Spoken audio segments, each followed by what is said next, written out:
कोणी बघा की जो कोणी एखाद्या खुर्चीवर जाऊन बसतो, ती खुर्ची जी असते, ती खुर्ची त्याला त्याचे कर्तव्य शिकवते, त्याचे हक्क शिकवते. आणि कर्तव्य एका नाण्याच्या दोन बाजू आहेत. तुमचा शिक्षणाचा, आमचा शिकवण्याचं कर्तव्य होतं. मग या हक्क कर्तव्याची पायबंदी होऊ नये याची सारखी जाणीव आम्हाला व्हायची.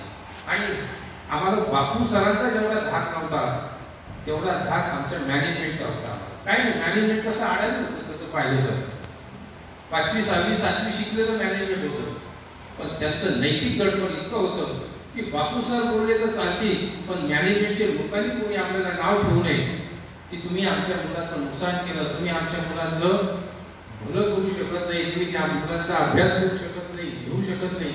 आणि अशी कोणतीही पावती आम्हाला आमच्या शैक्षणिक जीवनामध्ये मिळालेली नाही. प्रत्येक पालक आमच्याशी अगदी कृतज्ञतेने वागत होता, कारण त्यांनी ओळखलं होतं की सर्व गुरुजन हे फक्त आणि फक्त कामासाठीच तिथे आलेले आहेत. मित्रांनो, तुम्ही अभ्यासक्रमामध्ये विषय शिकला, भाषा शिकला, गणित शिकला, विज्ञान शिकला, पण हे सगळे विषय जे असतात, जे पहिलीपासून ते 10वी पर्यंत शिकवले जातात ना, ती तुमच्या पुढच्या आयुष्याची शिदोरी असते. भाषेमध्ये बघा, मातृभाषा ही प्रत्येकाला असते, जो ती घरी बोलत असतो.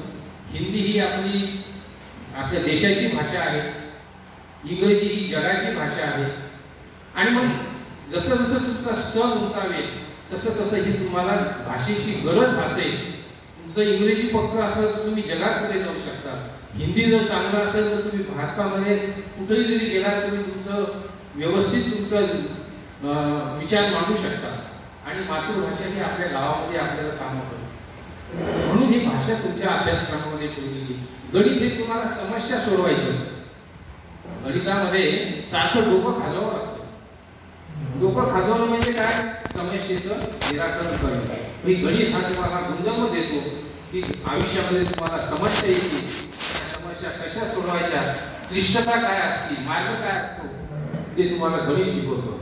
इतिहास जो आहे हा इतिहास हा पुढचा ठेस मागचा शहाणा. ठेस लागली पुढच्याला की मागचा शहाणा होतो. त्या इतिहासाची तुम्हाला अशा रीतीने आयुष्यामध्ये गरज पडते. इतिहासामध्ये अनेक राजे यशस्वी झाले, अनेक लढाया हरल्या.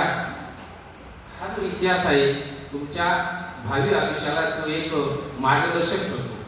हे सगळे विषय देण्यामागचा एक हेतू जो आहे की तुमच्या आयुष्यामध्ये सुख